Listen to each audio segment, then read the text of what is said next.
తెలుగుదేశం పార్టీలో ఉన్న ప్రతి కార్యకర్తకు, శ్రేణులకు, నాయకులకు అందరికి కూడా లోకేష్ గారు అంటే చాలా అభిమానం. పైగా అమితమైన ప్రేమ.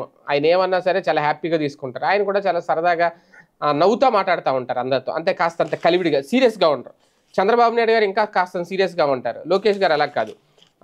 సీనియర్ నాయకులతోటి, జూనియర్‌లతోటి చిన్న, పెద్ద అనే తేడా ఉండదు. అందరితో కూడా చాలా కలుపుగోలుగా మాట్లాడతారు. చాలా ఆప్యాయంగా పలకరిస్తారనేది. అలాంటి జరిగిన సందర్భంలో జరిగిన సన్నివేశమే నిమ్మల రామానాయుడు గారు. ఆయనకేదో కొంచెం హెల్త్ బాలేదు.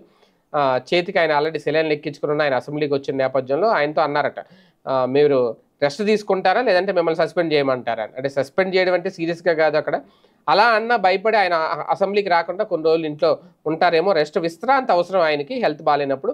అయినా కూడా ఆయనకు ఆరోగ్యం బాగోకపోయినా సరే వచ్చేశారు అనేది ఇప్పుడు తాజాగా అదే సోషల్ మీడియాలో బాగా వైరల్ అవుతుంది. అసెంబ్లీ లాబీల్లో సరదాగా జరిగిన సన్నివేశాన్ని కూడా కొంతమంది చిత్రీకరించారు. అయితే నారా లోకేష్ గారి వ్యక్తిత్వం ఇక్కడ ఏంటి అంటే అందరితో, ఎందుకంటే ఇప్పుడు ఆయన ఎలాగా షాడో సీఎం అని చెప్పాలి ఒక రకంగా. బాబు గారి తర్వాత పార్టీని లీడ్ చేయాల్సింది ఆయన. ఇప్పటికే పార్టీ మొత్తం ఆయనే చూసుకుంటున్నారు అనుకోండి. అఫీషియల్గా మాత్రం బాబు గారు ముఖ్యమంత్రి, ఈయన కాబోయే ముఖ్యమంత్రి అని అందరికీ తెలుసు. ఇలాంటి టైంలో ఇక అందరినీ ఈయన సరదాగా ఉండడం, అందరినీ కలుపుకెళ్ళడం, ఆ అట్మాస్ఫియర్ కూడా వాళ్ళకు కూడా చాలా బాగా నచ్చుతుంది అనమాట. ఇప్పుడు ఇదే దీనికి ఉదాహరణ ఇదే అనమాట.